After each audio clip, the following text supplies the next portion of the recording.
जय हिंद दोस्तों, welcome back to soldier unplugged. I hope everybody is doing great. सबकी पढ़ाई अच्छे से चल रही होगी। हमारा लास्ट लेक्चर कवर हुआ है प्रॉपर्टीज ऑफ मैटर का, जिसमें हमने प्रॉपर्टीज ऑफ फ्लूइड कवर किया है। उसी के साथ कंटिन्यू रख रहे हैं। ये चैप्टर को हम लोग कुछ एक दो लेक्चर्स में कवर करेंगे। आज कुछ और प्रॉपर्टीज पढ़ते हैं फ्लूइड की, तो चलिए शुरू करते हैं इस लेक्चर के साथ। आज हमारा टॉपिक है सरफेस टेंशन, और आगे भी और कुछ टॉपिक्स कवर करिए हैं इसमें आज के ही लेक्चर में। तो पहला एक टॉपिक है सरफेस टेंशन। सरफेस टेंशन क्या होता है? डेफिनेशन पे ध्यान दीजिए। It is the tendency of a fluid to contract to the smallest possible surface area. जो फ्लूइड है उसके पास एक टेंडेंसी होती है कि वो जितना कम से कम एरिया कवर करे, उसको बोलते हैं हम लोग सरफेस टेंशन। जैसे कि ये आपके पास एक कंटेनर है और इसके अंदर एक फ्लूइड है, यानी कि एक लिक्विड डाला है आपने। अब ये फ्लूइड है, तो इस लिक्विड के यहाँ पे जो मॉलिक्यूल्स हैं, वो मॉलिक्यूल्स कुछ फोर्सेस लगा रहे होंगे एक दूसरे के ऊपर, कुछ अट्रैक्टिव, कुछ repulsive forces.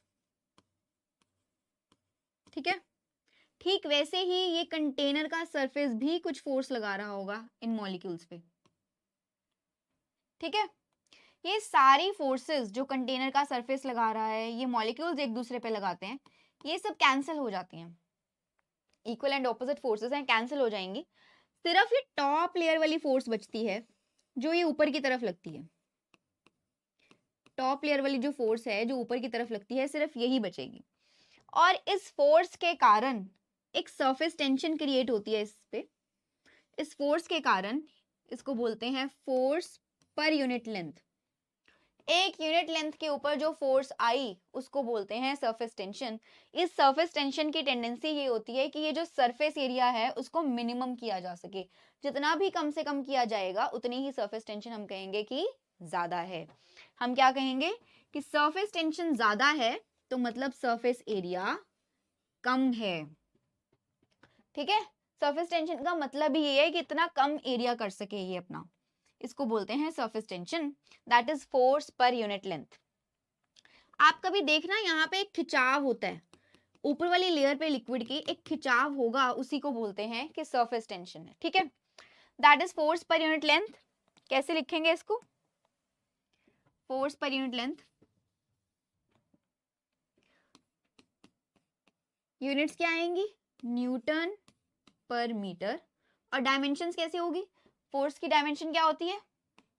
ml(t-2), mass into acceleration upon length. L से एल कैंसिल, सरफेस टेंशन की डायमेंशन क्या होगी? m(t-2). ठीक है, तो सरफेस टेंशन कैसे काम करेगी? सरफेस टेंशन अगर ज्यादा है तो एरिया हमारा कम होगा। ठीक है, आगे चलते हैं, थोड़ा सा और पढ़ेंगे इसके बारे में। क्या बोलती है property? This property of the liquid is based on the fact that molecules of liquid are in different state at the surface then in the centre of the liquid. ये यही बोलता है कि जो सरफेस पे लिक्विड के molecules हैं वो एक डिफरेंट स्टेट में हैं, वो एक फोर्स लगा रहे हैं ऊपर की तरफ as compare to the centre of the liquid. बीच में जो मॉलिक्यूल्स हैं उनके बीच का तो वो जो फोर्सेस है, अट्रैक्टिव फोर्सेस, रिपल्सिव फोर्सेस, वो सब कैंसिल हो गई हैं। ठीक है, second point, the surface tension is determined not only by the attractive forces between the particles but also determined by the attractive forces of solids, liquids and gases that are in close proximity. सिर्फ इस forces से नहीं होती हैं जो attractive forces particles के बीच में हैं, जो और फोर्सेस, अट्रैक्टिव फोर्सेस हों सॉलिड्स, लिक्विड्स और गैसेस के बीच में, वहां पे जो गैस के मॉलिक्यूल्स हैं उनके बीच में भी कुछ फोर्सेस होगी, कुछ और लिक्विड होगा उसके बीच में भी होगी, और जो सॉलिड सरफेस जिस कंटेनर के अंदर रखा है वहां से भी कुछ फोर्सेस होंगी। इन सबको मिला के जो हमारे पास रिजल्टेंट आएगा that is the surface tension. ठीक है, नेक्स्ट, सरफेस टेंशन और एरिया के रिलेशन की बात करते हैं। अभी मैंने बोला कि अगर सरफेस टेंशन ज्यादा है तो उसकी टेंडेंसी क्या होगी कि वो एरिया कम से कम कर दे, है ना, यही बोला। तो टेंशन मोर, एरिया लेस।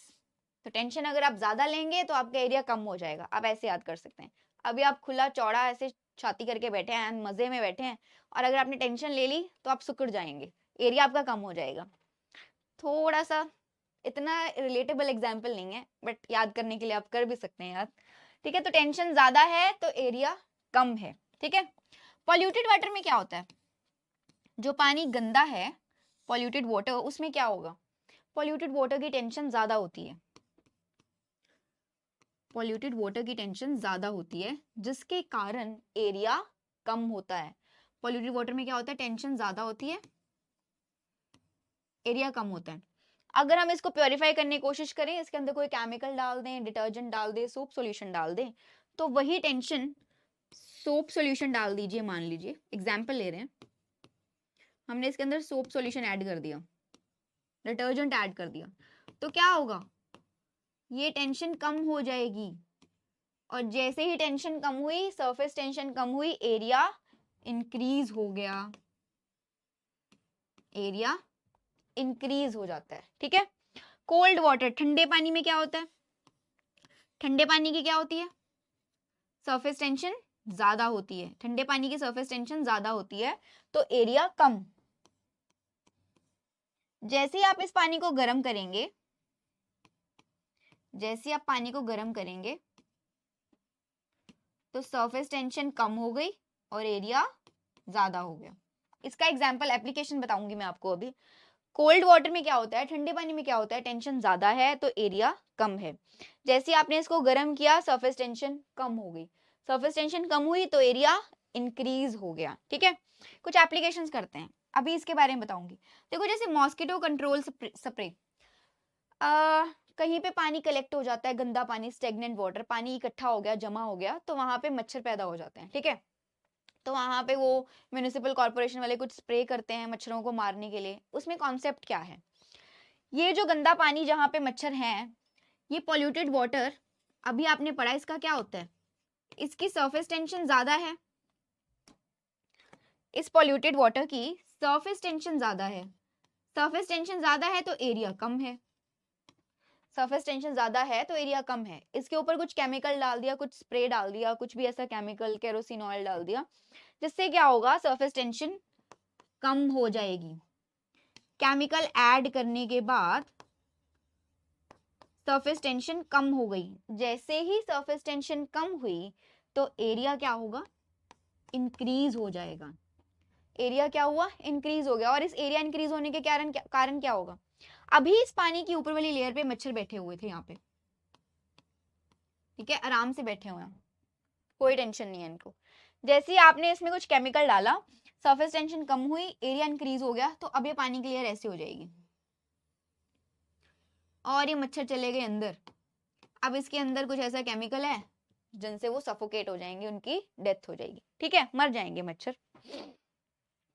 तो ये हमने क्या यहाँ पे कॉन्सेप्ट क्या यूज किया, क्या एप्लीकेशन है कि सरफेस टेंशन ज्यादा थी, हमने उसमें सॉल्यूशन डाला, कुछ केमिकल डाला, सरफेस टेंशन को कम कर दिया, जिससे एरिया इंक्रीज हो गया। इस एरिया इंक्रीज होने से जो पानी के ऊपर वाली लेयर पे मच्छर बैठे थे वो अंदर चले गए और उनके अंदर वो केमिकल चला गया और वो मर गए। ठीक है, ये वाला कॉन्सेप्ट है। पेंट ब्रश का क्या है, आपने पेंट की बॉटल के अंदर जब ब्रश डाला तो वहां पे एरिया कम होता है उसका, वो कैसा दिखता है उस time paint brush, pen brush कुछ ऐसा दिख रहा होता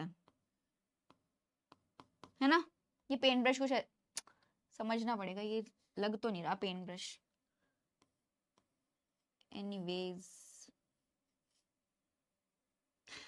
सॉरी गाइस। हाँ, थोड़ा बहुत पेंट ब्रश का एरिया कम है, जब आपने उसको डिप किया, यहाँ पे एरिया कम है तो टेंशन क्या होगी, ज्यादा होगी। जैसे आप उसको बाहर निकाल रहे हैं पेंट ब्रश को, अब एरिया क्या हो गया, इंक्रीज, तो टेंशन क्या होगी, है कम। समझ आया। Next, rain drop. Rain drop का कभी देखा है, वो ऐसे स्फेरिकल शेप में होती है, रेन ड्रॉप ऐसे स्फेरिकल शेप में होती है, कभी स्क्वायर में नहीं हम पढ़ते, कभी ना की कहते हैं कि वो रेक्टेंगल शेप में है, नहीं कहते कभी ट्रायंगल में है। क्यों ऐसा, क्यों, क्योंकि उसकी सरफेस टेंशन बहुत ज्यादा है और उसको अपना एरिया कम करना है। तो एरिया सबसे कम किस में हो सकता है, इस शेप में हो सकता है, एरिया सबसे कम किस शेप में हो सकता है, इसमें हो सकता है। ठीक है, सी वेव्स, समुद्र में बहुत गहरी गहरी बहुत ऊंची ऊंची लहरें आती हैं, ठीक है, उसको शांत करने के लिए क्या करते हैं, वहां पे ऑयल डालते हैं। समुद्र के अंदर तेल डाल देते हैं, ऑयल डाल देते हैं। ऑयल डालने से क्या होगा, अभी टेंशन बहुत ज्यादा है तो एरिया कम है। जैसे ही आपने ऑयल डाला टेंशन ड्रॉप हो जाएगी, टेंशन कम हो जाएगी। जैसे ही टेंशन कम होगी क्या हो जाएगा, एरिया ज्यादा हो जाएगा। अभी कुछ वेव्स ऐसे थी, अब इंक्रीज कर दिया आपने एरिया, टेंशन टेंशन कम करके ऑयल डाल के एरिया इंक्रीज कर दिया, तो अब वेव्स ऐसे हो जाएगी। समझ आया? ठीक है, तो ये है सरफेस टेंशन और एरिया के रिलेशन की कुछ बातें, हमने कुछ एप्लीकेशंस पढ़ी उसकी। Next, cohesive and adhesive forces क्या होता है? ये मेनिस्कस पढ़ने से पहले जानते हैं कोहेसिव और अधेसिव फोर्सेस क्या होती हैं। कोहेसिव फोर्सेस, कोहेसिव फोर्सेस होती हैं, कोई लिक्विड है उसके पार्टिकल्स के बीच की, उसके मॉलिक्यूल्स के बीच की attractive forces is the cohesive forces. कोई भी सब्सटेंस हो, मॉलिक्यूल्स ऑफ, इसको लिखेंगे attractive forces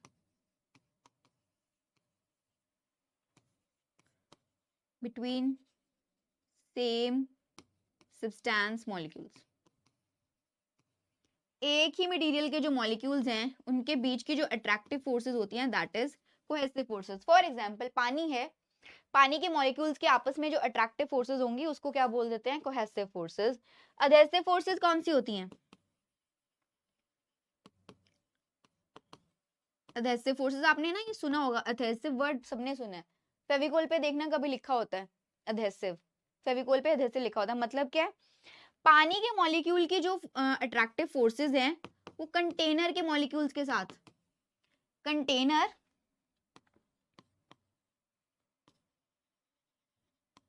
molecules of liquid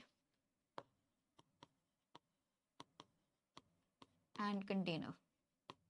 adhesive forces उन दो मॉलिक्यूल्स के बीच के अट्रैक्टिव फोर्सेस हैं जो दोनों मॉलिक्यूल्स डिफरेंट सब्सटेंसेस के हैं। एक तो पानी का मॉलिक्यूल हो गया और एक कंटेनर में, ग्लास में आपने पानी रखा हुआ है, उस पानी के मॉलिक्यूल की जो अट्रैक्टिव फोर्स ग्लास के मॉलिक्यूल के साथ होगी उसको बोलते हैं अधेसिव फोर्सेस। ठीक है, याद रखेंगे।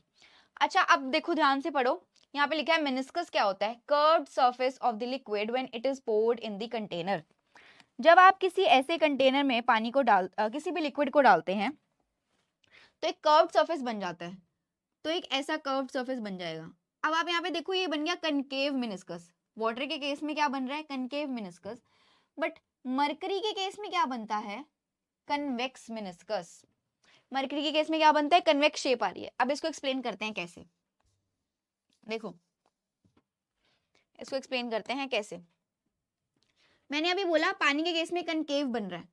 पानी के केस में क्या होता है, जो उसकी कोहेसिव फोर्सेस होती हैं वो ज्यादा स्ट्रांग होती हैं, नहीं सॉरी, पानी के केस में क्या होता है उसकी अधेसिव फोर्सेस ज्यादा स्ट्रांग होती हैं, गलती से बोल दिया। वाटर के केस में क्या होगा, अधेसिव फोर्सेस स्ट्रांग होंगी, मतलब जो पानी के मॉलिक्यूल की अट्रैक्शन है वो सॉलिड कंटेनर की मॉलिक्यूल्स के साथ ज्यादा स्ट्रांग होगी। तभी ये पानी के मॉलिक्यूल्स यहाँ से यहाँ से यहाँ से यहाँ पे ऊपर की तरफ जाने की कोशिश करते हैं, क्योंकि इनके पास स्ट्रॉन्ग अट्रैक्टिव फोर्सेस हैं विद द कंटेनर मॉलिक्यूल्स। आपस में तो है, कोहेसिव फोर्सेस तो है ही, बट अधेसिव फोर्सेस यहाँ पे ज्यादा स्ट्रॉन्ग है as compare to the cohesive forces. Mercury के केस में क्या होता है, मरकरी के केस में कोहेसिव फोर्स ज्यादा स्ट्रॉन्ग है। मरकरी के मॉलिक्यूल्स के बीच की आपस की अट्रैक्शन जो है वो ज्यादा स्ट्रॉन्ग है। मरकरी के मॉलिक्यूल्स के आपस के बीच की अट्रैक्शन ज्यादा स्ट्रॉन्ग है, इसमें अधेसिव फोर्सेस स्ट्रॉन्ग थी।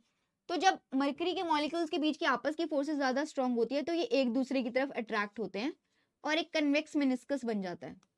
ये कंटेनर की तरफ नहीं जा रहे इसके मॉलिक्यूल्स, ध्यान दे रहे होंगे आप, इसके मॉलिक्यूल्स कंटेनर की तरफ मूव करना चाहते हैं, बट मरकरी के मॉलिक्यूल्स कंटेनर की तरफ मूव नहीं करना चाहते, वो एक अपना एरिया बना रहे हैं, एक दूसरे के और नजदीक आने की कोशिश कर रहे हैं। तो इसके अंदर कोहेसिव फोर्सेस ज्यादा स्ट्रांग है, जिसके कारण आपको मरकरी के केस में कन्वेक्स मेनिस्कस दिखता है और वाटर के केस में कनकेव मेनिस्कस। वाटर की एक और यहाँ पे अधेसिव फोर्सेस के कारण एक और प्रॉपर्टी है। पानी आपको गीला लगता है, पानी आपको गीला क्यों लगता है, उसकी गीला करने की प्रॉपर्टी क्या है? हमारे हाथ पे अगर पानी गिर जाए हम बोलते हैं कि वेट सरफेस है, गीला लग रहा है हमें, ऐसा क्यों? पानी के अंदर एडहेसिव फोर्सेस स्ट्रॉन्ग है। मेरे यहाँ पे जो स्किन पे जो मॉलिक्यूल्स हैं इनके साथ उसकी एडहेसिव फोर्सेस है, अट्रैक्टिव फोर्सेस है पानी के मॉलिक्यूल की, इसीलिए मुझे यहाँ पे गीला फील होगा, वेट फील होगा अगर मेरे हाथ पे पानी गिरा हुआ है। ठीक है, तो जो वेट नेचर है वाटर का वो क्यों है? एडहेसिव फोर्सेस के कारण ही है। ठीक है, अगर ये कहीं पे आ जाए तो आपको पता लग गया वो क्यों है ऐसा नेचर, एडहेसिव फोर्सेस के कारण है। तो ये हमने पढ़ा meniscus. Next, angle of contact क्या है बच्चों? Angle of contact, it is angle of contact is between liquid and solid in contact is defined as angle between the tangents to the liquid surface at the point of contact। मतलब पानी के अंदर, water के अंदर कैसा बन रहा था अभी एंगल ऑफ कांटेक्ट? ये ऐसे कनकेव मेनिस्कस बन रहा था वाटर के अंदर। और मरकरी के अंदर कैसा मेनिस्कस बन रहा था? कन्वेक्स। मरकरी के अंदर कैसा मेनिस्कस बन रहा था? कन्वेक्स। एंगल ऑफ कांटेक्ट क्या बोलता है वो? ये सॉलिड सरफेस के साथ और इसके साथ एक टेंजेंट अगर आप ड्रॉ करते हैं सॉलिड सरफेस के साथ, और जहां से ये लिक्विड जा रहा है इसके साथ एक टेंजेंट ड्रॉ करेंगे तो यहाँ पे जो थीटा एंगल होता है, this is angle of contact.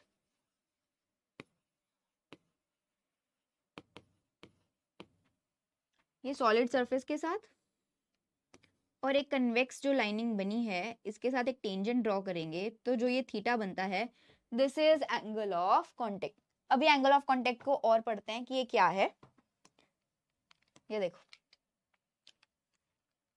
इससे पहले फाइन, पहले एक बार पढ़ लेते हैं कैपिलैरिटी क्या है। कैपिलैरिटी का जो फिनोमिना है ना वो कैपिलरी ट्यूब्स के साथ रिलेटेड है। मतलब क्या? The phenomena of rise or fall of a liquid in a capillary tube is called capillarity। मतलब एक पर्टिकुलर टाइप की ट्यूब्स होती हैं कैपिलरी ट्यूब्स। कैसी ट्यूब होती हैं? ये ऐसी ट्यूब है जो दोनों साइड से खुली हुई हैं। यहाँ पे बना देते हैं, बोथ साइड ओपन एंड्स हैं इसके, दोनों तरफ ओपन एंड्स है कैपिलरी ट्यूब। ये वाला एंड भी ओपन है और ये वाला एंड भी ओपन है, तो दोनों तरफ से जिसके एंड्स ओपन हैं उसको बोलते हैं कैपिलरी ट्यूब। ठीक है, क्या फिनोमिना है कि राइज और फॉल होता है लिक्विड में एक कैपिलरी ट्यूब में, उसको बोलते हैं कैपिलैरिटी। वाटर के केस में देखो क्या हो रहा है, यहाँ पे कैपिलरी ट्यूब डाली हुई है बीच में, इसमें वाटर का लेवल एक h हाइट पे राइज हो रहा है। पर मरकरी के केस में h हाइट वो डिक्रीज हो रही है। जो मरकरी के अंदर लेवल आना था मरकरी का, दैट इज डिक्रीजिंग। यहाँ पे लेवल जो है डिक्रीज हो रहा है, h हाइट नीचे चला गया मरकरी। एग्जाम्पल्स क्या है इसके? अच्छा, अभी मैं पहले इसको ये बताती हूँ कि ऐसा क्यों हो रहा है। देखो, मैंने अभी क्या बोला कि कोहेसिव फोर्सेस, एडहेसिव फोर्स का कॉन्सेप्ट आपने कवर किया। कैपिलरी का वाला जो एक्शन है इसके अंदर, वाटर के अंदर कैसे आ रहा है? इसके यहाँ पे कोहेसिव फोर्सेस, कोहेसिव फोर्सेस तो हैं पानी के पास, पर उसकी एडहेसिव फोर्सेस ओवरपावर करती हैं कोहेसिव फोर्सेस को।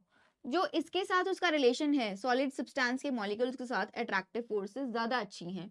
यहाँ पे एडहेसिव फोर्सेस स्ट्रॉन्ग है, तो आप पानी के अंदर जो कैपिलरी एक्शन देखेंगे उसमें एक पर्टिकुलर हाइट h इंक्रीज हो गई है वाटर लेवल की। ठीक है, एडहेसिव फोर्सेस है यहाँ पे ज्यादा स्ट्रॉन्ग। बट इसके केस में ऐसा नहीं है। मरकरी के केस में क्या होता है, हमेशा उसकी कोहेसिव फोर्सेस स्ट्रॉन्ग है as compare to the adhesive forces, इसीलिए वो जितना दूर जा रहा है सब्सटेंस से उतना कोशिश करता है। वो यहाँ पे अट्रैक्टिव फोर्सेस उसकी कम है, इस कैपिलरी ट्यूब के मॉलिक्यूल्स के साथ उसकी अट्रैक्टिव फोर्सेस कम है। मरकरी के मॉलिक्यूल्स की खुद की आपस में बहुत अच्छी अट्रैक्टिव फोर्सेस हैं जिनको हम लोग क्या बोलते हैं, कोहेसिव फोर्सेस। इसका एग्जांपल देखते हैं। आपने कभी देखा होगा,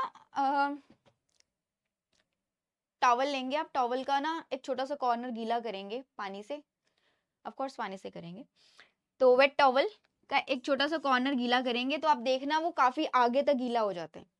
अब उसके टॉवल के जो फाइबर्स हैं उसके बीच की जो स्पेसेस हैं वो कैपिलरी एक्शन कर रही होती है। वहां पे टॉवल की जो फाइबर्स हैं ऐसे ऐसे बहुत सारे फाइबर्स आपको दिख नहीं रही होंगी नेक डाई से, इनके बीच में जो ये कैपिलरी एक्शन होता है, वाटर की मूवमेंट होती है इसके थ्रू। ये बोथ एंड ओपन वाली ट्यूब्स वाला काम करता है, ये कैपिलरी ट्यूब्स का काम होता है यहाँ पे।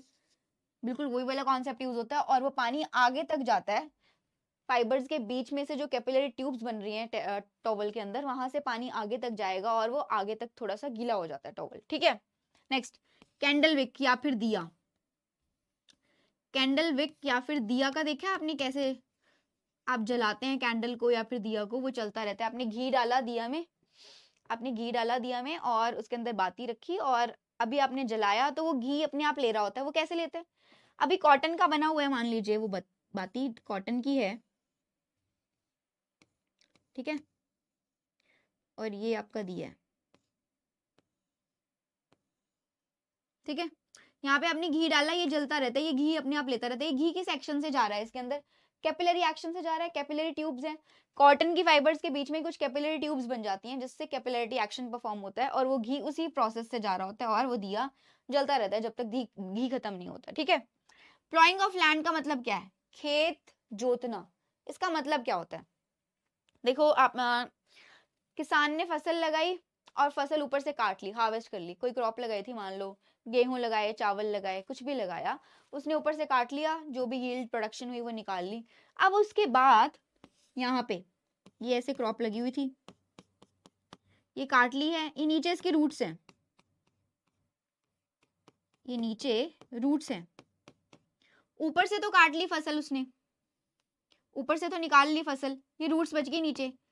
अब बारिश हुई या फिर उसने खुद पानी दिया ट्यूबवेल से, इरिगेशन करी फार्म की, है ना, लैंड की इरिगेशन करी, तो थोड़ी देर के बाद देखेगा वो पानी सारा नीचे चला जाता है।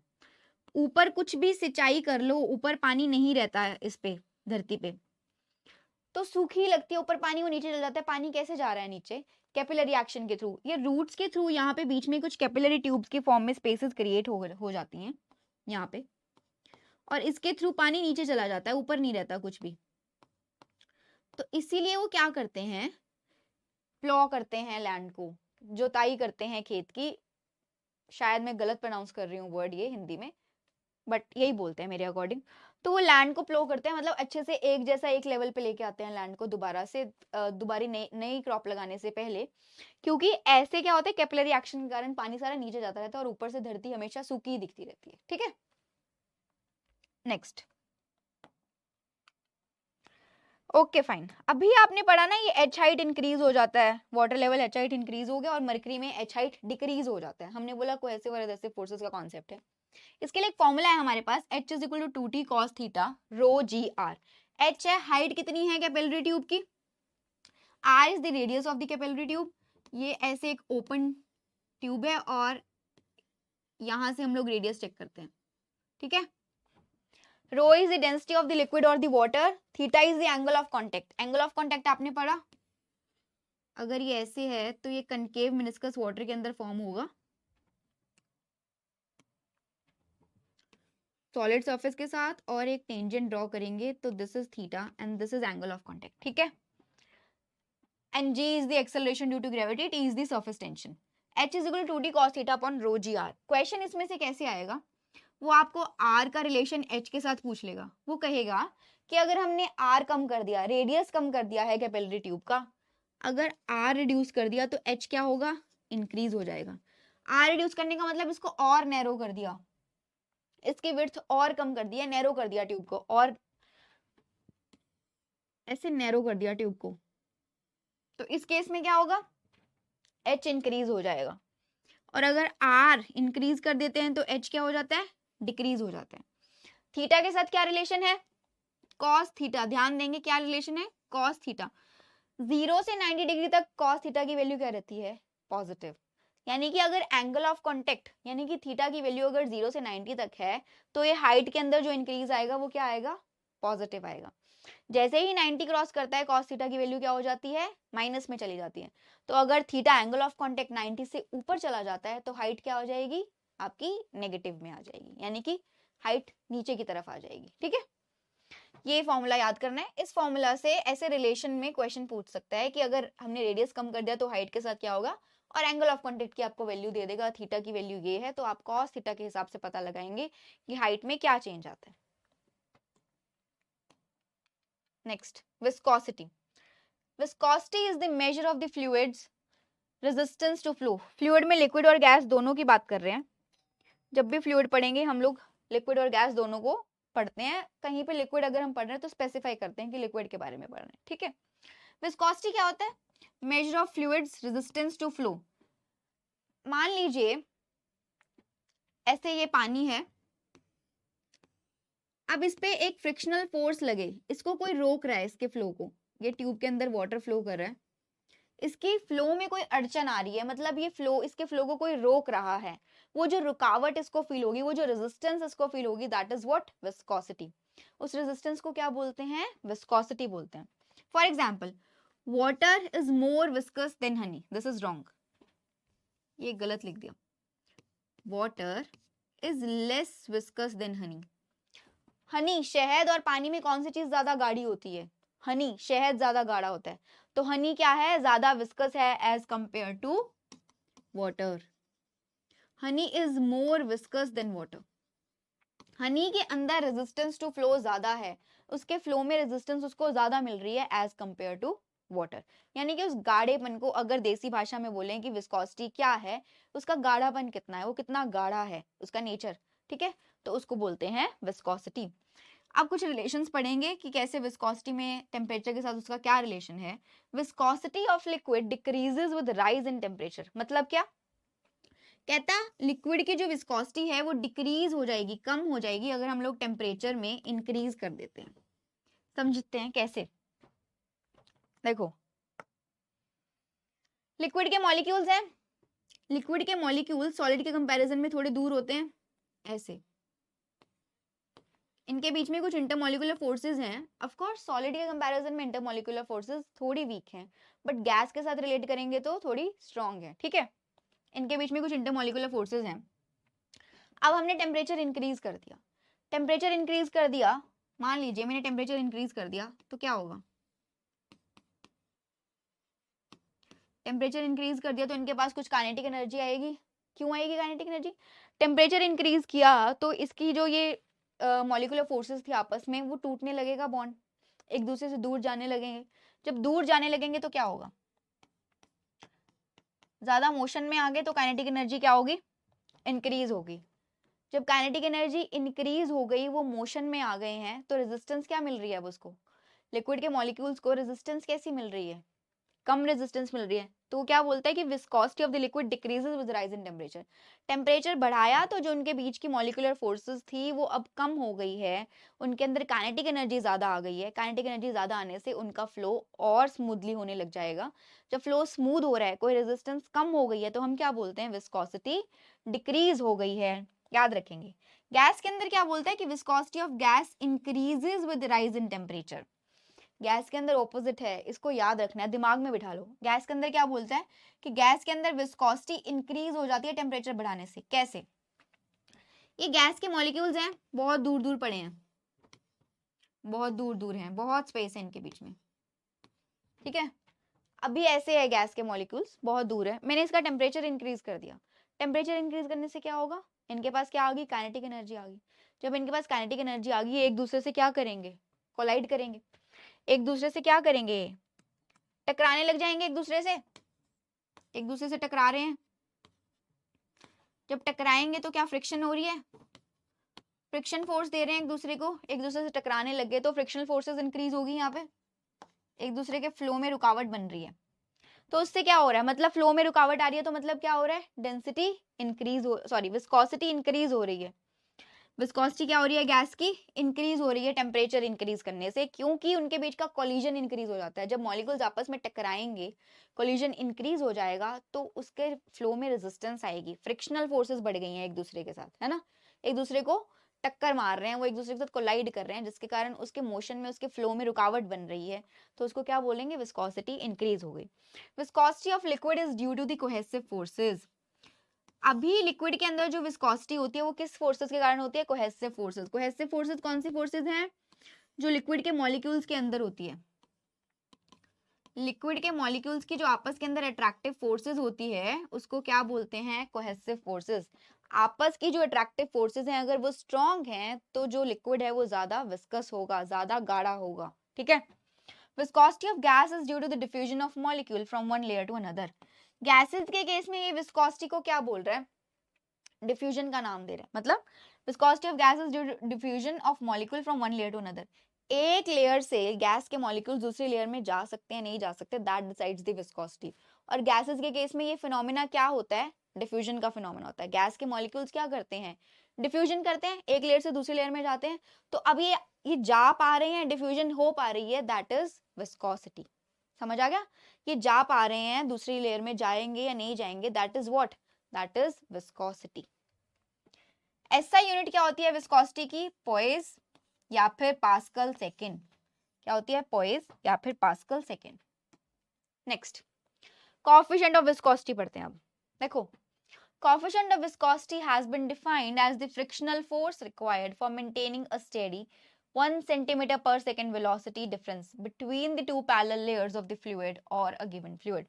ये क्या बोलता है, coefficient of viscosity को कैसे डिफाइन किया गया, एज अ फ्रिक्शनल फोर्स, ऐसी कोई भी फ्रिक्शनल फोर्स जो हमें चाहिए ताकि वो एक स्टेडी 1 सेंटीमीटर पर सेकेंड की वेलोसिटी का डिफरेंस आ सके दो पैरेलल लाइंस के बीच में। अगर कोई लिक्विड ऐसे फ्लो कर रहा है इस ट्यूब में से, एक लेयर ये है, एक लेयर ये है, इन दोनों के बीच का जो वेलोसिटी ग्रेडियंट है वो 1 सेंटीमीटर पर सेकेंड की का आ सके, मतलब डिस्टेंस के साथ दोनों के बीच का जो डिफरेंस है, ये इस डिफरेंस के साथ वेलोसिटी का क्या चेंज है, that is maintaining a steady 1 centimetre पर सेकेंड वेलोसिटी डिफरेंस। दोनों के बीच का वेलोसिटी डिफरेंस इतना हो जाए दो पैरेलल लेयर्स के बीच में, ऐसी फ्रिक्शनल फोर्स हमें जो चाहिए होती है, that is coefficient of viscosity. Explain करते हैं इसको और अच्छे तरीके से। मैंने यहाँ पे पहले एक फ्रिक्शनल फोर्स का फॉर्मूला लिखा है आपके सामने, eta A multiply by dv upon dx। ठीक है, this is coefficient of viscosity. अभी बताते हैं कैसे आ रहा है कोएफिशिएंट ऑफ विस्कोसिटी। ठीक है, देखो, फोर्स जब मैं ऐसे डिफाइन करती हूँ, pressure is equal to force upon area. ठीक है, कोई भी फिजिक्स में जब ऐसे फ्रैक्शन में हम लोग लिखते हैं pressure is equal to force upon area, जब आप इसको ऐसे लेके जाएंगे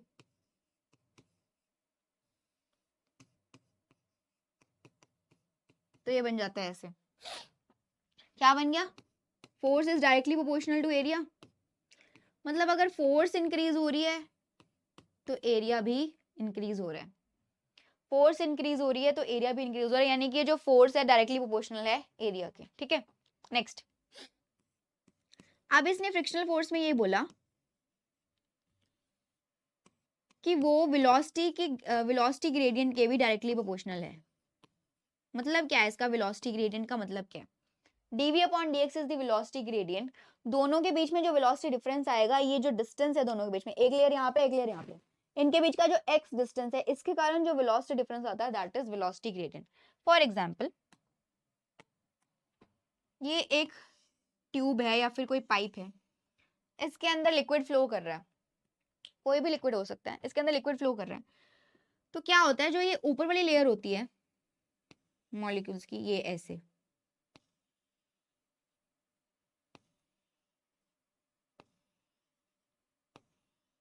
ठीक है, ये जो नीचे वाली लेयर है ना, इसकी वेलोसिटी सबसे कम होगी,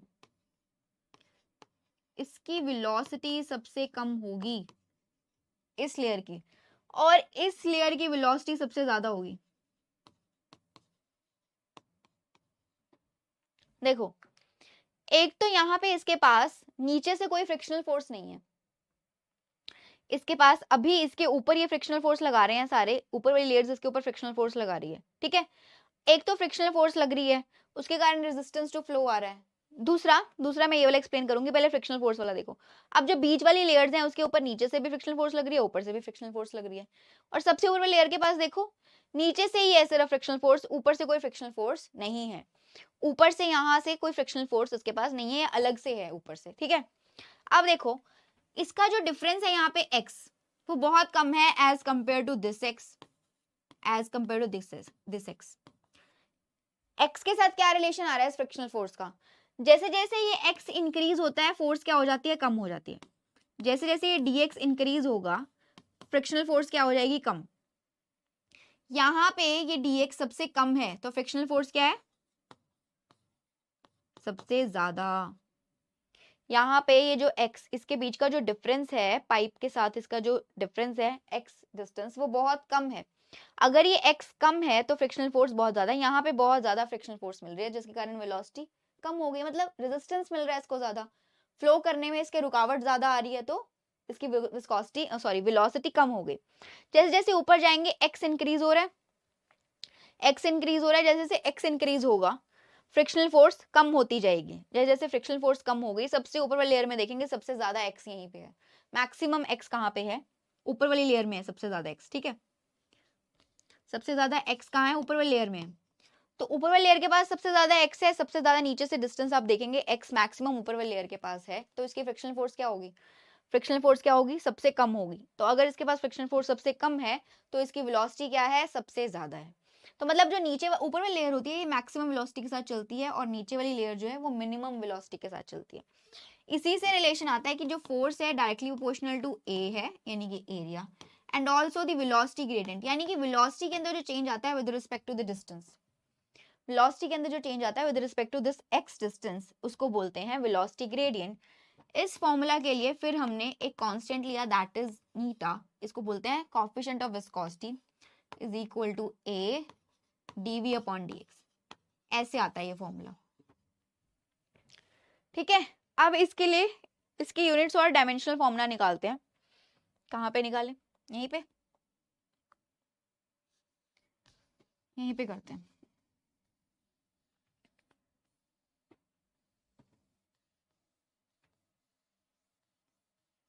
देखो,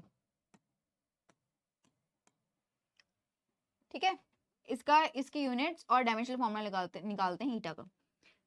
F multiply by D X upon D V upon A, ठीक है। फोर्स की क्या होती है, फोर्स की यूनिट्स क्या होती है, newton. D X upon D V कैसे लिखेंगे, length upon L T minus one, velocity L T minus one upon L square, L से एल कैंसिल, क्या आया, newton L minus two T minus one. This is dimensional formula for the eta, coefficient of viscosity, ठीक है। Okay, units निकालते हैं। यहाँ पे space कम है, इसको इरेज कर दूं।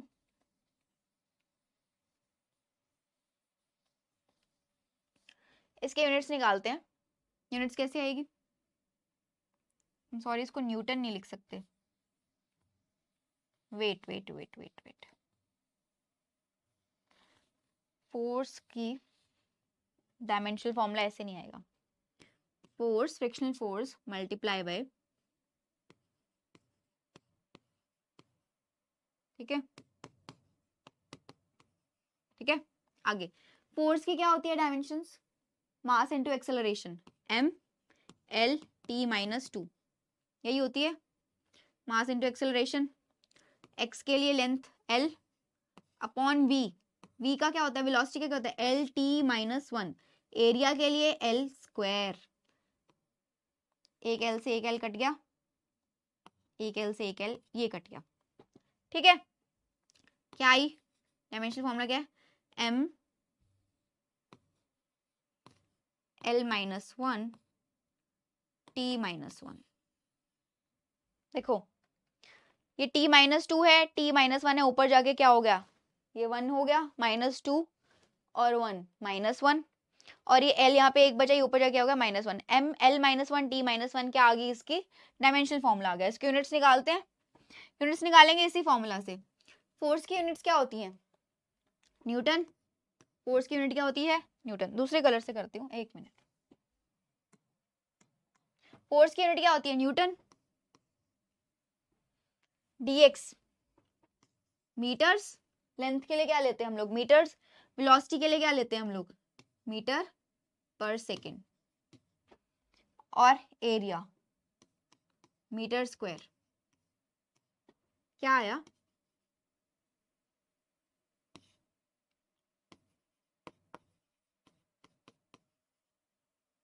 ठीक है, ये आया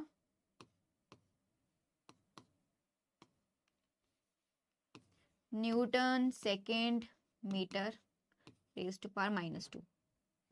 क्या आया? Newton second metre raise to power -2। ये आई इसके units, newton second metre raise to power -2, इसके यूनिट्स आ गए। कोएफिशिएंट ऑफ विस्कोसिटी के यूनिट्स ये आ गए हैं और डायमेंशनल फॉर्मूला आपके सामने ये है। इसको खुद भी निकाल सकते हो, इतना कुछ नहीं है, फॉर्मूला पता होना चाहिए। फॉर्मूला आपको पता है, ये यहाँ पे लेके आओ ये सारी चीजों को और आप कोएफिशिएंट ऑफ विस्कोसिटी की यूनिट्स निकाल सकते हैं। ये आ गई newton second metre raise to power -2। गलती तो नहीं की ना कुछ हमने?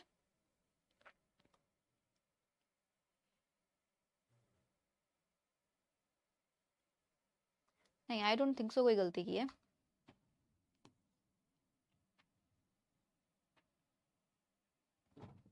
ठीक है, ठीक है। नेक्स्ट,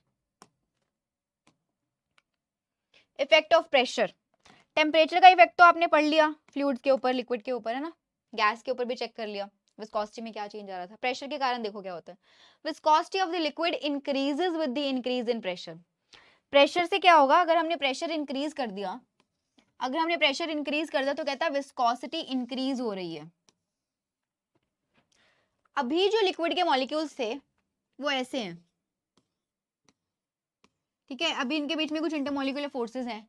एज्यूम करो, मान लो, बिल्कुल इमेजिन करके देखो, आपने प्रेशर लगा दिया। जब प्रेशर लगा रहे हो तो आप ये मॉलिक्यूल्स अभी ऐसे हैं तो एक दूसरे के नजदीक आ जाएंगे।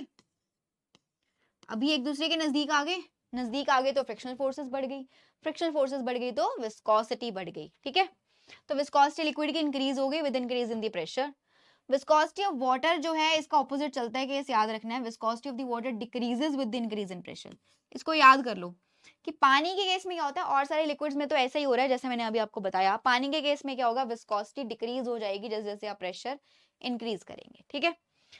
प्रेशर का गैस पे कोई इंपैक्ट नहीं देखा गया है, गैस के विस्कोसिटी पे प्रेशर का कोई इंपैक्ट नहीं है, ऐसा हमें पता लगा है, ठीक है। No impact of pressure on the gas. Gas के केस में हम विस्कोसिटी अगर चेक करने की कोशिश करें कि प्रेशर से विस्कोसिटी पे क्या असर आता है, तो गैस के केस में हमें कुछ नहीं मिला है अभी, ठीक है। लिक्विड के साथ यही है कि अगर विस्कोसिटी लिक्विड की इंक्रीज हो जाती है प्रेशर इंक्रीज करने से, और वाटर के केस में ऑपोजिट चलेगा, विस्कोसिटी डिक्रीज हो जाएगी प्रेशर इंक्रीज करने से। Next, change in water level on melting of ice. Water level में क्या चेंजेस आते हैं जब हम आइस को मेल्ट कर रहे हैं, इसको पढ़ते हैं थोड़ा सा। देखो पहले क्या लिखा है, fresh water ice in fresh water, water level same रहेगा। मतलब क्या बोलता है ये, आपके पास एक कंटेनर है, इसके अंदर ये फ्रेश वाटर ही है, फ्रेश वाटर ही है, ठीक है। हमने एक आइस क्यूब लिया जो खुद भी फ्रेश वाटर वाला है, आइस क्यूब लिया, फ्रेश वाटर आइस क्यूब है, मान लीजिए ये 1 किलो का है, 1 kg, ये 1 kg का है। अब बोलते हैं कि अगर ये जो आइस, अगर ये आइस मेल्ट हो जाए, जब ये आइस जो मैंने यहाँ पे रखा था, अगर ये मेल्ट हो जाए आइस, तो वाटर लेवल में क्या चेंज आएगा। आइस रखा मैंने, कहता अगर ये मेल्ट हो गया आइस तो वाटर लेवल में क्या चेंज आएगा। अभी ध्यान दो, मैंने बोला ये 1 किलो का है, 1 kg का आइस क्यूब है मेरे पास। आपको पता है ना फ्रेश वाटर का डेंसिटी क्या होती है, फ्रेश वाटर की डेंसिटी क्या होती है, 1000 किलोग्राम पर मीटर क्यूब, यही होती है, 1000 किलोग्राम पर मीटर क्यूब बोलते हैं ना वाटर की डेंसिटी। तो उस हिसाब से मैंने बोला कि जितना इसका वेट है उतना ही वॉल्यूम में डिस्प्लेस करेगा पानी का, जितना इसका वेट है उतना ही वॉल्यूम में डिस्प्लेस करेगा पानी का। अगर इसने 10 न्यूटन की फोर्स लगाई है तो अपवर्ड फोर्स, थर्स्ट पी इसके ऊपर अपवर्ड फोर्स, बैंड फोर्स कितनी लग रही है, 10 न्यूटन की लग रही है। तो यानी कि जितना इसका वेट है उसने इतनी ही वॉल्यूम पानी की डिस्प्लेस कर दी। हमने निकाल लिया कि ये 1 लीटर वॉल्यूम है इसकी, तो यहाँ से कितना पानी डिस्प्लेस करेगा ये कंटेनर में से, 1 लीटर तो डिस्प्लेस करेगा। यहाँ पे जो वाटर का लेवल इंक्रीज होगा क्यूब डालने से वो 1 लीटर ही होगा। अब ये आइस क्यूब जो है हमारा मेल्ट हो गया, ये आइस क्यूब मेल्ट हो गया। यहाँ पे ध्यान दो, दोनों में प्योर वाटर है, कंटेनर के अंदर भी और आइस क्यूब भी प्योर वाटर का बना हुआ है, तो डेंसिटी सेम है। 1 लीटर इसने पानी डिस्प्लेस किया, जब ये मेल्ट हो गया तो 1 लीटर ही पानी आ गया। यहाँ पे डार्क ब्लू से बनाते हैं। अब जब ये मेल्ट हो गया आइस, तो यहाँ पे इसने स्पेस भर ली इसके 1 लीटर पानी ने, तो वाटर लेवल क्या रहेगा, वाटर लेवल क्या रहेगा, वाटर लेवल सेम रहेगा ना, वाटर लेवल क्या है, सेम रहेगा, डेंसिटी सेम है दोनों केसेस में, डेंसिटी सेम है तो वॉल्यूम सेम ही डिस्प्लेस हुई। इसने जितना वेट लगाया नीचे उतना ही इसको ऊपर मिल गया। इसको हम दूसरी लैंग्वेज में क्या बोलते हैं कि जो वेट होता है बॉडी का वो डिस्प्लेस कर, that is equal to the volume displaced. यही बोलते हैं जितना वेट है इसका उतनी ही ये पानी की वॉल्यूम डिस्प्लेस करेगा। तो इसकी वॉल्यूम कितनी आ रही है, 1 लीटर आ रही है, तो इसने 1 लीटर ही वॉल्यूम डिस्प्लेस की। अब सेम डेंसिटी है, सेम वॉल्यूम है, तो उतनी ही स्पेस इसने ले ली, उतनी वॉल्यूम इसने ले ली, हम वाटर लेवल का क्या कहेंगे, सेम रहेगा। इस केस में तो वाटर लेवल सेम रहता है। नेक्स्ट में क्या बोलता है वो, fresh water ice in sea water. Sea water को ध्यान दो इसके ऊपर एक वर्ड पे, सी वाटर की डेंसिटी याद है आपको ज्यादा है पानी से, प्योर वाटर से, फ्रेश वाटर से सी वाटर की डेंसिटी ज्यादा होती है। हमने अगर इसकी पढ़ी थी 1000 किलोग्राम पर मीटर क्यूब, इसकी कुछ हमने ऐसे पढ़ी थी 1030 से कुछ 1050 किलोग्राम पर मीटर क्यूब के आसपास रहती है। तो इसकी प्योर वाटर से डेंसिटी ज्यादा होती है। मान लो मैंने सेम केस यही वाला ले लिया, 1 kg आइस है मेरे पास, इसको इरेज करेंगे, 1 kg आइस क्यूब है मेरे पास ठीक है, डेंसिटी किसकी है, फ्रेश वाटर आइस क्यूब है मेरे पास, इसकी डेंसिटी क्या है 1000 किलोग्राम पर मीटर क्यूब। मैंने बोला कि 1 kg वाला आइस क्यूब लिया, इसने 10 न्यूटन की फोर्स नीचे लगाई, 10 न्यूटन की अपवर्ड फोर्स इसको ऊपर मिल गई। इसके वेट के अकॉर्डिंग ये पानी डिस्प्लेस करेगा, समझ आ गया, इसके वेट के अकॉर्डिंग ये पानी डिस्प्लेस करेगा। अब यहाँ पे क्या हो रहा है, मैंने बोला कि ये जो मेरे पास पानी है, जो मेरे पास यहाँ पे सी वाटर है, इसकी डेंसिटी क्या है, सी वाटर की डेंसिटी क्या है बच्चों, सी वाटर की डेंसिटी ज्यादा है as compare to pure water. अगर सी वाटर की डेंसिटी ज्यादा है as compare to pure water तो क्या होगा, वॉल्यूम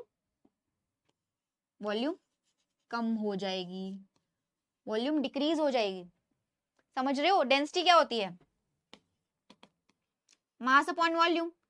सी वाटर की डेंसिटी ज्यादा है तो वॉल्यूम उसकी क्या होगी, कम होगी। अगर डेंसिटी ज्यादा है तो वॉल्यूम क्या हो जाएगी, कम हो जाएगी। तो मान लो अगर पहले यहाँ पे 1 लीटर की स्पेस खाली हो रही थी, अब सी वाटर के केस में कितनी खाली होगी, 1 लीटर से तो कम होगी, 0.9 और 0.8 कुछ भी, मतलब 1 लीटर से कम होगी, जो स्पेस होगी वो 1 लीटर से कम खाली होगी। ठीक है, मान लीजिए 0.9 लीटर के लिए स्पेस खाली हुई, बस 1 लीटर से कम स्पेस खाली होगी, और वो उसने उसकी वॉल्यूम कितनी है हमारे पास आइस क्यूब की, उसकी तो 1 लीटर ही रहेगी, उसकी डेंसिटी जो जब वही है, डेंसिटी उसकी ज्यादा है, डेंसिटी उसकी कम है, सॉरी, तो वॉल्यूम उसकी कम है। इसके कंपैरिजन में पानी की डेंसिटी सी वाटर की डेंसिटी कंपैरिजन में डेंसिटी कम है तो उसकी वॉल्यूम ज्यादा है। अब सी वाटर की डेंसिटी क्या है, ज्यादा, तो इसकी वॉल्यूम कम है, तो इसने तो इसको इतनी ही स्पेस दी, बस सी वाटर की वॉल्यूम इतनी ही निकल के आई, उसने इतनी स्पेस दी क्योंकि उसकी डेंसिटी ज्यादा है। तो जब यहाँ पे आइस मेल्ट हो जाएगा, जब यहाँ पे आइस मेल्ट होगा तो उसने तो 1 लीटर स्पेस लेनी थी ना अपने डेंसिटी के अकॉर्डिंग, तो पानी थोड़ा ऊपर तक आ जाएगा।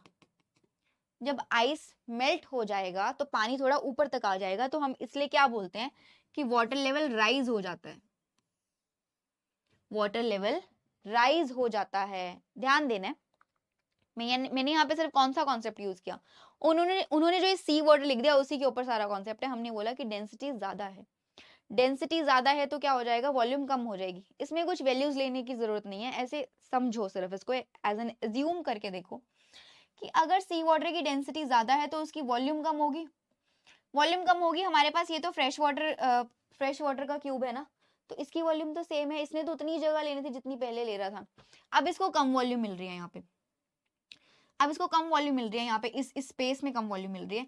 तो अब पानी, अब वो मेल्ट हो रहा है 1 लीटर वाला क्यूब, अब वो 1 kg वाला क्यूब मेल्ट होगा तो उसने अपना पानी तो पूरा डालना है, तो इससे पहले से पानी का जो वाटर लेवल है वो क्या हो जाएगा, राइज हो जाएगा। Third, fresh water ice with coin in fresh water, water level decreases. ये क्या बोलता है, अलग से बनाते हैं इसको, देखो अब कंटेनर के अंदर फ्रेश वाटर ही है और क्यूब भी फ्रेश वाटर का ही है, कंटेनर के अंदर फ्रेश वाटर है और क्यूब भी फ्रेश वाटर का ही है। ऐसे यहाँ पे हमारे पास फ्रेश वाटर है, ठीक है, इसके अंदर मैंने आइस क्यूब जो रखा that is also fresh water, but एक यहाँ पे अलग सिचुएशन है, ये वो क्या कि इसके ऊपर एक कॉइन, एक सिक्का भी रख दिया। मैंने बोला कि ये जो आइस क्यूब है मेरा 1 किलो का है, ठीक है। मान लो, बस समझने के लिए मान लो कि ये जो सिक्का है वो भी 1 किलो का है। कॉइन हो, कोई नेल हो, आयरन, कुछ भी हो, मतलब हमने कुछ एक्स्ट्रा चीज रख दी है यहाँ पे। अब ध्यान दो, मैंने बोला कि ये 1 किलो का आइस क्यूब है, उसके ऊपर मैंने एक सिक्का रख दिया। जो ये कॉइन है इसकी डेंसिटी ज्यादा है, ये जो कॉइन है इसकी डेंसिटी ज्यादा है। जब हम लोग सिर्फ 1 किलो का आइस क्यूब ले रहे थे तो मैं बोल रही थी कि 1 लीटर वाली स्पेस खाली हो रही है। इस कंटेनर में 1 लीटर की ये स्पेस खाली बचती है, इसके अंदर वो पानी आ जाता है, आइस मेल्ट होता है और वो आ जाता है, ठीक है। बट अब इसके ऊपर एक कॉइन भी आ गया, तो मान लो ये 2 किलो का 2 किलो हो गया ये पूरा। 20 न्यूटन जैसे नीचे लगाई, 20 न्यूटन ऊपर मिली। तो मैं बोल रही हूँ जब 1 किलो वाला सिनेरियो था तब 1 लीटर स्पेस खाली हो रही थी। यहाँ पे भी प्योर वाटर है, यहाँ पे भी प्योर वाटर है, ये भी प्योर वाटर है। 1 लीटर स्पेस खाली हो रही थी। अब 2 केजीज है मेरे पास, तो एक्ज्यूम कर लेते हैं कि 2 लीटर की स्पेस खाली हो गई है यहाँ पे, ठीक है। अब आइस मेल्ट होता है, जब यहाँ पे आए आइस मेल्ट हो गया, आइस मेल्ट हो गया, उसने अपनी 1 लीटर वाली स्पेस तो ले ली इसमें से। आइस मेल्ट हो गया, उसने अपनी 1 लीटर वाली स्पेस तो ले ली। और कॉइन क्या है मेरा, यहाँ पे सिंक, कॉइन मेरा नीचे डूब गया पानी में, वो तैर नहीं रहा, उसकी डेंसिटी ज्यादा है। कॉइन यहाँ पे पड़ा है, वो डूब गया। कॉइन भी तो 1 लीटर स्पेस दे रहा था ना उसको। 1 लीटर कॉइन के कारण स्पेस बन रही थी और 1 लीटर पानी आइस क्यूब के कारण बन रही थी। आइस क्यूब मेल्ट हुआ, उसने अपनी 1 लीटर स्पेस ऑक्यूपाई कर ली। अब कॉइन के कारण जो 1 लीटर स्पेस खाली हुई थी उससे थोड़ा सा पानी यहाँ पे आ गया, यहाँ पे थोड़ा सा पानी आ गया और वो नीचे सिंक कर गया, ठीक है, नीचे डूबा हुआ है वो। अब क्या हो गया, ये थोड़ी सी स्पेस और बच गई ना, ये स्पेस थोड़ी सी और बच गई यहाँ पे, यहाँ पे थोड़ी सी स्पेस और बच गई। ये स्पेस कैसे पूरी होगी, ये पानी यहाँ पे आने लग जाएगा। ये स्पेस जो ये बॉक्स बनाया हुआ हमने, जो ये जगह खाली हुई थी, यहाँ पे कॉइन के कारण थोड़ा पानी आ गया और आइस मेल्ट होकर भी पानी आ गया। अब स्पेस बच गई है, अब भी क्यों, 2 लीटर की जगह खाली थी। आइस ने जितना पानी था उसने मेल्ट होके वो उतना ले लिया स्पेस, बट कॉइन के कारण थोड़ा ही पानी अंदर आया, अभी स्पेस बच गई है और भी। अब वो जो स्पेस बच गई वो कैसे पूरी होगी, यहाँ साइड से पानी इसके अंदर जाने लगेगा, स्पेस में फिल होने लगेगा पानी, और जब ऐसा होगा तो यहाँ पे वाटर लेवल डिक्रीज हो जाएगा। समझ पा रहे हैं, ये बोलता है कि वाटर लेवल डिक्रीज हो जाएगा। यहाँ पे आपके पास 2 ऑब्जेक्ट्स हैं, एक आइस क्यूब भी है और एक कॉइन भी है। इसने 1 केजी हमने मान लिया, एग्जाम्पल ले लिया, एज्यूम कर लिया। तो मान लीजिए इसने 2 लीटर की स्पेस खाली कर दी है। अब अगर इसने 2 लीटर की स्पेस खाली करी तो आइस क्यूब तो मेल्ट होकर अपना 1 लीटर ले लेगा, स्पेस उतनी उसने भर दी। कॉइन जो है वो डूब गया है, वो उसकी डेंसिटी ज्यादा है तो उसकी वॉल्यूम कम है, उसने कम वॉल्यूम ली, पानी थोड़ा सा यहाँ पे थोड़ा सा फिल हो गया कॉइन के कारण, बट अभी भी तो स्पेस बच गई है वहां पे, अभी भी तो स्पेस बच गया वहां पे। उस स्पेस के अंदर ये साइड में से पानी अंदर जाने लगेगा और यहाँ से आपको वाटर लेवल डिक्रीज लगेगा, वाटर लेवल कम हो जाएगा। तो ये तीनों जो हैं आपको याद रखने हैं, इसी से क्वेश्चन बन जाता है कि अगर आइस क्यूब फ्रेश वाटर का है और फ्रेश वाटर के अंदर ही रखा है तो वाटर लेवल क्या होगा उसके मेल्ट होने के बाद, सेम रहेगा। अगर वो फ्रेश वाटर आइस क्यूब हमने सी वाटर में रख दिया तो मेल्ट होने के बाद वाटर लेवल राइज कर जाएगा। और अगर फ्रेश वाटर आइस क्यूब हमने कॉइन या फिर किसी और ऑब्जेक्ट के साथ, कोई नेल है, आयरन नेल है, ठीक है, कुछ भी की है, उसके साथ रखा है फ्रेश वाटर में, तो क्या होगा, मेल्ट होने के बाद वाटर लेवल डिक्रीज हो जाएगा, ठीक है। ये कुछ कंक्लूजन है, इनको याद रखना है। आज के लेक्चर में हमने इतना ही टॉपिक कवर किया है। सरफेस टेंशन पढ़ा, क्या होता है सरफेस टेंशन की एप्लीकेशंस करी है स्टडी, और विस्कोसिटी भी कवर किया फ्लूइड्स की। विस्कोसिटी क्या होती है, that is resistance to flow. इसको कंटिन्यू रखेंगे, आने वाले लेक्चर्स में भी इस टॉपिक को कवर करेंगे बहुत अच्छे से। लेक्चर्स को अच्छे से अटेंड कीजिए, क्वेश्चन प्रैक्टिस कीजिए। Thank you so much and जय हिंद।